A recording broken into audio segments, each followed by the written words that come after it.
Welcome to Texas Truck Channel. I'm Brian. I'm Craig. And we have got, oh boy, one of my favorite upcoming vehicles of 24, the 2024 Ford Ranger Raptor. Cannot wait to get behind the wheel of this thing. This one's in Velocity Blue, which is, to me, the right color, but there's another one, Craig, it's green. I'm really excited about that too. But it's not quite foresty green enough, so blue's it. But let's get into it. This thing is sharing a chassis with the Bronco Raptor, obviously. So there's a lot of things there that are shared. But what's different between this and the Bronco Raptor is you don't get 37-inch tires, you get 33s, but you get the same powertrain. So this is probably faster, and you get that. Do you see that? That's a roof, which means it seals, and on the highway it'll be quiet, all that good stuff. So let's just get into it. Let's get into it. So you get up front, you've got the double headlight design, it's performance LED, C design wrap around, big Ford letters in the middle, it's prominent. This one's loaded up, you've got the park sensors, and you've got actual tow hooks down here that are prominent and ready to get to. This, right here, you see this? Deer proof, that is metal right there. This is plastic, but then you get immediately to a thick steel bash plate right here. All right, first things first, let's check out the wheels and tires. These have the OEM beadlock design, and this is the first time you'll see a KM3 from Ford out of the factory. KO3. Sorry, KO3, not KM3, KO3. It's the updated design from the KO2. It's what, KO2 is a legendary tire. This is gonna be great too. It's just the next version of it. First time we'll see it here. Approach angle, Craig, time for ABD. The approach angle is 33 degrees. That is a ton. That is prominent. The breakover is 24.2 degrees, and out back it's 26 degrees of departure angle. That's good. Now the downside is these are 33s instead of 37s, which means they're not going to climb over everything like a Bronco Raptor will, but it's probably way more livable in the real world. Is it a downside? I think it's an upside because it's going to be faster, because the gear ratio numerically is better with this because of that. So I'm about that. Let's talk about shocks. Dive in here. All right, down here you'll see Fox live valves, and that's the biggest deal of the Raptor to me, is that this is the most advanced, best performing shock from the factory I've ever experienced. Very, very pleased with that, and looking forward to what that can do with a 33 in terms of ride quality and handling and everything else. Now, coming down, we've got good fender flares. This reminds me of the first gen Raptor F-150. It's the same type of color and same type of material. It's perfect. Relatively scuff proof and not needing a body shop if you do scratch it off. You do have fender vents and hood vents, which are functional, which is nice. Side mirrors are not goofy. Tow mirrors, they just work, they're the right size, happy with that. And before we jump inside, there's a lot of cool orange stuff I see in there. Look at this guy. Big, beefy side step. Reminds me of the Raptor F-150, which is a good thing, although it's out very far. I'm curious about entry and exit. Are we gonna bump going in? Maybe. I'll tell you what, my kids are gonna love this because you can stand on the side of the truck. That's always fun.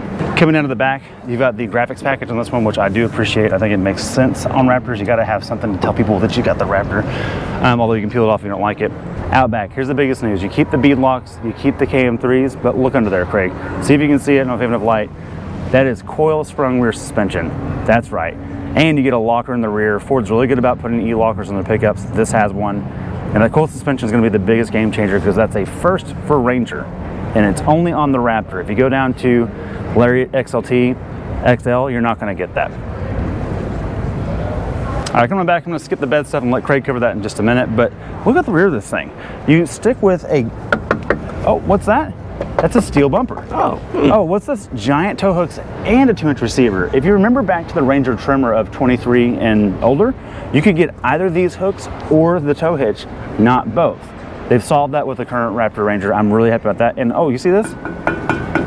You notice when I tap mine and it affects yours? It's because these are connected real metal tips. I love that. No gimmicks and games, no turn downs, Explorer style turn down tips. These are real, I like them. And I can't wait to actually crank this thing up.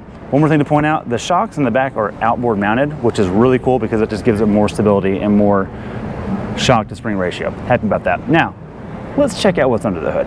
All right, boys, let's check out the, well, we can't open it because we're at an auto show, but I can tell you it has 405 horsepower, 430 pounds of torque out of a 3-liter twin-turbo nano architecture V6 EcoBoost. It's a ripper. We've driven it with the Bronco Raptor that has the 37s, and it gets that thing around. This will be way faster, I'm sure. Time for interior. Time to check out the bed and the interior of the Ranger Raptor. And yeah, Brian's right. We really like this thing. Let's check out, see if it's stamping. Oh, it is. It is. In case it wasn't. Okay, well now we know. But we get, look, we get red cables, nice. Which I've seen that on every Ranger. Hey, so five horsepower. Exactly. That's how they got the full 400. It's a 405. You get the great Ford spray-in bed liner from the factory, and it's always done really well. Yeah, and that's just a high get quality. This. Just get that. Just get it. Yeah. You do get over here. It's hard to see. Does it tell you? I can't read it from here. 180 watt max and 400 watt max. So you got, and we've seen that before. Again, this isn't our first time to see the Ranger. Wish that was more, but it's not. You do get LED lights underneath there in the middle of the bed. That is nice. Plenty of toe downs up front and in the middle and in the back.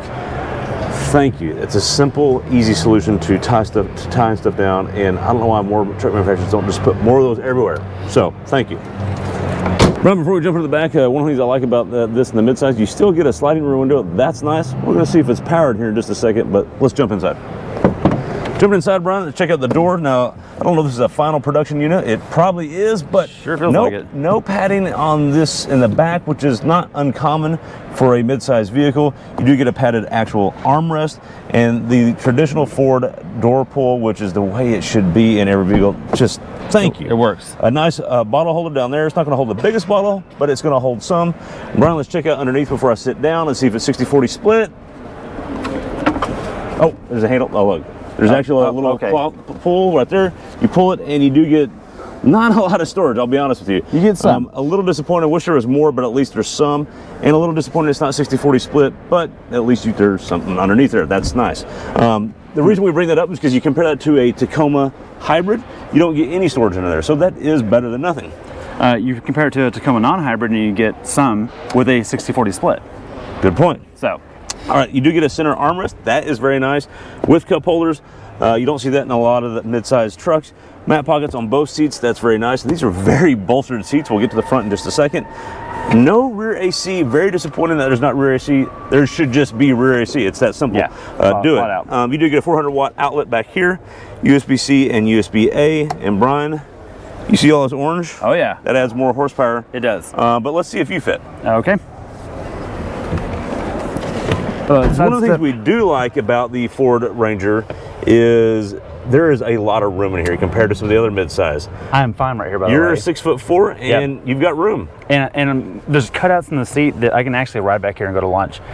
Look, the Tacoma isn't this big back here. No. That's a big deal. It's not. Yep. Now, the Gladiator's still bigger. The Gladiator's bigger than all of them. Yeah. But this is bigger than the Colorado, the Frontier, the Tacoma. So this is a huge win. To the front. Definitely. Run to the front, get it on in, and oh, my shin. The side step does stick out a little bit. Yeah, it's a problem. It sticks out a little bit. Moving on to the door, though, Brian, you do get the nice padding up here. Look, this is first class in the front row, and so glad to see that they did do something up front. And going down to the second level, you do get a nice padded armrest with a door pull, just like we did in the back, and a small bottle holder as well. Moving into the actual seat, let's get in here. These are nice and bolstered and big, and I'm just going to tell you, pretty comfy. Let's look at the steering wheel. We can't, right throughout the show, we can't really start it up and show you the instrument cluster. Sorry about that. But you do get your traditional Raptor orange, Noon marker. What is it called? It's a noon marker. Noon marker. You got to know where noon's at when you're driving because, what if it's like 3 p.m.? There's that. Okay. Digital instrument cluster. And see this little flappy paddle, Brian? 10-speed, baby. You know what it means in a Ford? It means kill mode. It means business is what it means. And so you can actually do something with it. That's really nice. Love that you get extra stuff. You can actually control or change the settings on the steering input, the shock settings, and R mode is usually means, we don't know for sure, we haven't driven this yet, usually means you can configure some of the settings, whether it's the drive modes or the steering or the dampers, that sort of deal. That's always really nice. A little bit of a controversial move here, portrait instead of landscape. And you know what, we're probably okay with that. The Raptor part makes up for some things. Makes up for a lot of things. Yeah. You do still get the HVAC hard controls. Thank you for leaving hard keys there. Looks like a pretty secure spot to leave your phone when you're doing high-speed trails like that.